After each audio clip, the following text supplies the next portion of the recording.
Seat sharing के बाद से भड़के नीतीश कुमार की चुप्पी ने वो कमाल कर दिया जो कि अमित शाह चिल्ला चिल्ला कर भी नहीं कर पाए। पहले तो नीतीश ने चिराग की सीटों पर जेडीयू उम्मीदवारों को टिकट दिया, फिर नीतीश के अधिकारियों ने धड़ाधड़ एनडीए उम्मीदवारों का नॉमिनेशन कैंसिल किया तो तहलका मच गया है। तो फिलहाल कैसे चुनाव से पहले ही कई सीटें हार गई है भारतीय जनता पार्टी, पहले खबर देखिए फिर नीतीश कुमार को बिहार चुनाव से पहले भाजपा को 440 वोल्ट का झटका लगा है। दावा किया जा रहा है कि चुनाव से पहले ही कई सीटों पर मोदी जी की करारी हार होती हुई नजर आ रही है, या ये कह लीजिए कि मोदी जी की भयंकर हार। वहीं पर नीतीश कुमार ने ऐसा जख्म दिया है जिसको भरना अब पूरी तरह से असंभव है। दोस्तों, नामांकन किस तरह से धड़ाधड़ कैंसिल होते हुए नजर आ रहे हैं और किस तरह से चुनाव आयोग निष्पक्ष तरीके से काम करता हुआ नजर आ रहा है। हमारे साथ वरिष्ठ पत्रकार मौजूद हैं प्रियंका, आप इस रिपोर्ट को देखिए। नमस्कार, मैं प्रियंका, आप देख रहे हैं 4 PM। सीट शेयरिंग के बाद से भड़के नीतीश कुमार की चुप्पी ने वो कमाल कर दिया जो कि अमित शाह चिल्ला चिल्ला कर भी नहीं कर पाए। नीतीश ने चिराग की सीटों पर जेडीयू उम्मीदवारों को टिकट दिया, फिर नीतीश के अधिकारियों ने धड़ाधड़ एनडीए उम्मीदवारों का नॉमिनेशन कैंसिल किया तो तहलका मच गया है। भाई। कैसे चुनाव से पहले ही कई सीटें हार गई है भारतीय जनता पार्टी, पहले खबर देखिए फिर नीतीश कुमार को मुख्यमंत्री चेहरा घोषित ना करके अमित शाह ने कितना बड़ा ब्लंडर कर दिया है उस पर आते हैं। खबर आप देखिए जी न्यूज की। देखिए इस खबर में लिखा हुआ है कि बीजेपी को चुनाव से पहले लगा बड़ा झटका, छपरा से प्रत्याशी छोटी कुमारी का नामांकन रद्द, केसारी लाल यादव को मिला फायदा। तो बड़ी खबर निकलकर सामने आ रही है कि बीजेपी प्रत्याशी छोटी कुमारी का नॉमिनेशन ही कैंसिल कर दिया गया है।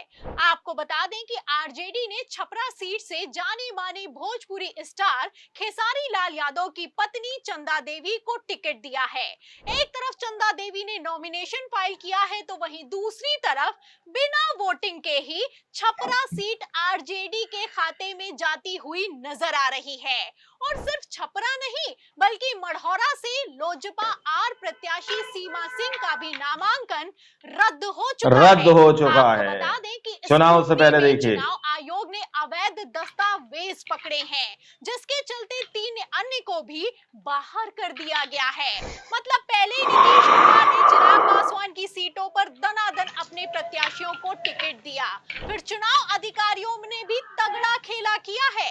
आपको बता दें कि 2 सीटें सीधे वोटिंग से पहले ही इंडिया गठबंधन के खाते में जाती हुई दिखाई दे रही है। क्योंकि अब नॉमिनेशन का समय खत्म हो चुका है तो फिर से नॉमिनेशन दाखिल नहीं हो सकता है। सूत्रों की माने तो नीतीश कुमार के इशारे पर ये सब कुछ चल रहा है।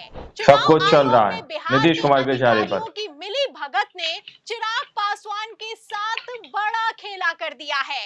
वरना ज्ञानेश कुमार में इतनी हिम्मत कहाँ है कि वो एनडीए के प्रत्याशियों का नामांकन कैंसिल कर दें। मतलब पहले चिराग के प्रत्याशी का नामांकन कैंसिल हुआ, फिर बीजेपी के प्रत्याशी को रिजेक्ट कर दिया गया, उसके बाद से बवाल खड़ा हो गया है।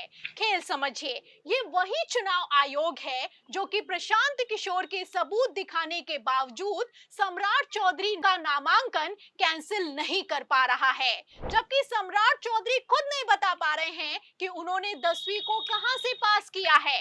एक तरफ सबूतों के बावजूद डिप्टी सीएम सम्राट चौधरी का चुनावी हलफनामा कैंसिल नहीं हो पा रहा है, तो वहीं दूसरी तरफ अचानक से एनडीए के प्रत्याशियों का दनादन नामांकन कैंसिल हो रहा है। नामांकन कैंसिल होता हुआ नजर आ रहा है। नामांकन दाखिल करने का समय भी खत्म हो चुका है। आपको बता दें कि नॉमिनेशन कैंसिल होने से टेंशन में आए चिराग पासवान भागे गृह मंत्री अमित शाह से मीटिंग करने के लिए दिल्ली पहुंचे हैं। सूत्रों की माने तो इस मीटिंग में अमित शाह ने तो आश्वासन दिया है कि सब कुछ ठीक हो जाएगा, लेकिन कैसे ठीक हो जाएगा जब नामांकन का समय ही खत्म हो चुका है सवाल खड़ा होता है।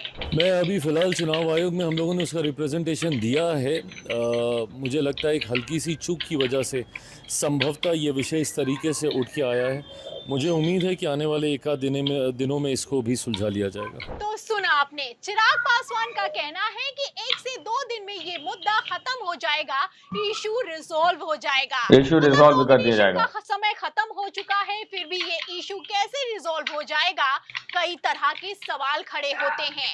और अगर ये इशू रिजॉल्व हो सकता है तो क्या लोकसभा चुनाव भी कैंसिल हो जाएंगे? जैसा कि आप जानते हैं कि लोकसभा चुनावों में गुजरात की सूरत सीट पर कितना तगड़ा खेला हुआ।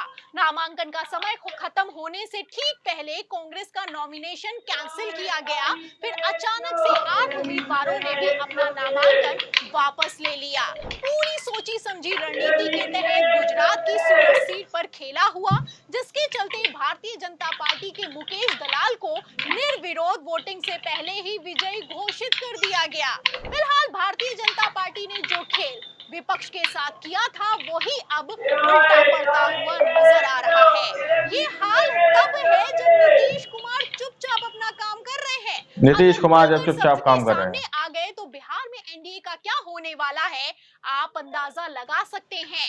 फिलहाल जिस तरीके से नीतीश कुमार ने मात्र 15 मिनट में अमित शाह को चलता कर दिया है, ऐसे में होने को कुछ भी हो सकता है। सूत्रों की माने तो नीतीश कुमार को बिहार चुनावों में मुख्यमंत्री चेहरा न घोषित नहीं कर पाए अमित शाह ने अपने ही पैरों पर कुल्हाड़ी मार ली है। एक तरफ नीतीश कुमार अड़ गए हैं, दूसरी तरफ शाह की चाणक्य नीति में मोदी की कुर्सी फंस गई है। जैसा कि आप जानते हैं कि तहलका मच गया भाई। विधायक दल की बैठक में तय होगा कि अगला मुख्यमंत्री कौन होने वाला है। दरअसल ये सबसे बड़ा ढकोसला है। बीजेपी में विधायक दल की बैठक में कभी कुछ नहीं तय होता है, डायरेक्ट दिल्ली से पर्ची आती है और किस तरीके से मुख्यमंत्री चुना जाता है भारतीय जनता पार्टी में, ये किसी से छुपा हुआ नहीं है। फिलहाल अगर बीजेपी के पिछले 10 सालों का इतिहास उठाकर देखें तो राजस्थान, छत्तीसगढ़, मध्य प्रदेश और हरियाणा में कैसे बीजेपी ने मुख्यमंत्री का चुनाव किया है, ये किसी से छुपा हुआ नहीं है। फिर भी अमित शाह कह रहे हैं कि विधायक दल की बैठक में तय होगा कि अगला मुख्यमंत्री कौन बनेगा। जाहिर है कि सीट बंटवारे के बाद से जैसे जेडीयू में इस्तीफों की झड़ी लगी है, नीतीश मंच से गिड़गिड़ा रहे हैं और नेताओं के मुंह पर मुर्दाबाद के नारे लगाए जा रहे हैं। ऐसे में नीतीश कुमार को मुख्यमंत्री चेहरा घोषित नहीं करना भारतीय जनता पार्टी को उल्टा पड़ता हुआ नजर आ रहा है। सूत्रों की माने तो एनडीए का गठबंधन भी टूट सकता है। फिलहाल नीतीश रद्द हो चुका है कि कुछ चुनाव से पहले देखिए, मोदी शाह ने तो अपना आखिरी दांव चल दिया है। अब अगला दांव नीतीश कुमार का क्या होने वाला है, इस सवाल के जवाब में आपको क्या लगता है?